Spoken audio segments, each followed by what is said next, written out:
In this video, I'm going to show you 3 simple rules that will instantly make your builds look better. It's a system that works for any block palette and any style, medieval, modern, fantasy and survival builds. Here are some builds I made using this system. It really works!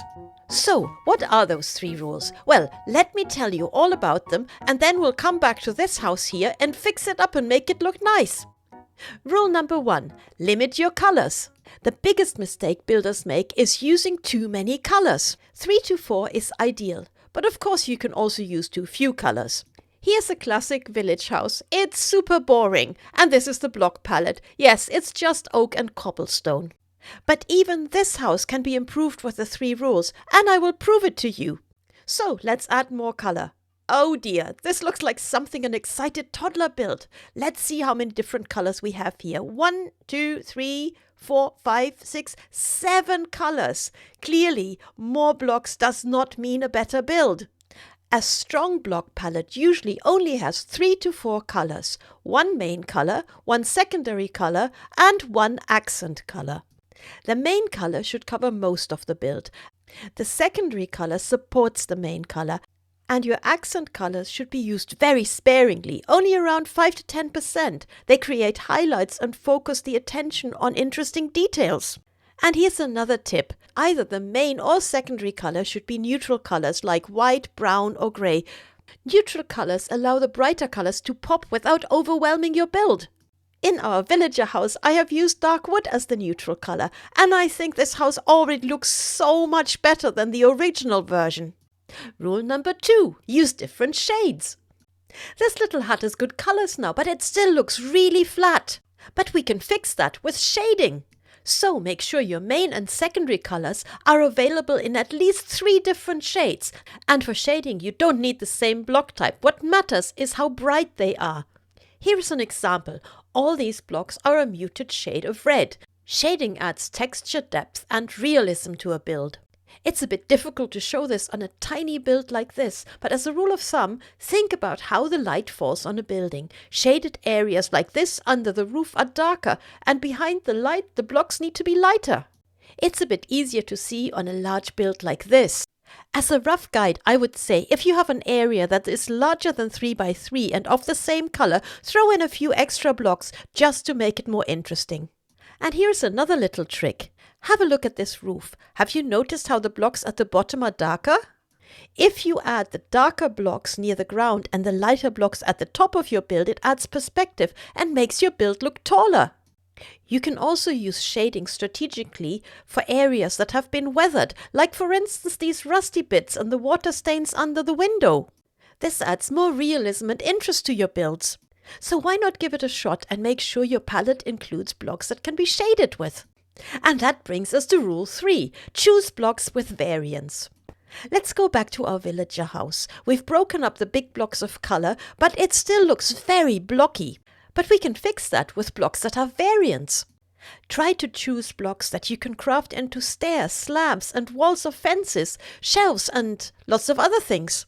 These aren't just decorations, they let you shape the silhouette of your build and add character, depth and interest to your building. So let's go back to our villager house. Can you see how I've used walls, slabs and trapdoors to give the roof more shape, and I've even put some fences on the top for a ridge. I've also given the roof an overhang so that there is more depth and it creates a shadow. And the walls are now made out of a whole combination of blocks. There are walls, stairs, shelves, fences and full blocks. All these things combined give it a lot of depth and texture. I've also added window shutters, flower boxes, a couple of workstations and some leaves to give it a bit more shape. Because nothing looks more boring than a box. And especially for your accent colors, don't forget to include natural blocks like flowers and functional blocks like lanterns in the same color. These tiny touches can really bring a build to life. So, if a block looks good but it has absolutely no variance, maybe it's not the best choice as a main building material. Instead, choose a block that has got lots of variance, and that way you can be much more versatile. So let's look at our upgraded house next to the plain villager hut from the beginning. What a difference! We've only used 3 simple rules, and it has turned this plain old box of a house into a super cozy mini cottage. So now that we know the 3 rules for block palettes, let's go back to the house from the start and see how we can fix it. I mean, as far as houses go, it's not totally terrible, but what's wrong with it? So, first of all, the most obvious thing, there are too many colors. Secondly, there's almost no shading. And thirdly, it's too blocky. We need more block variants.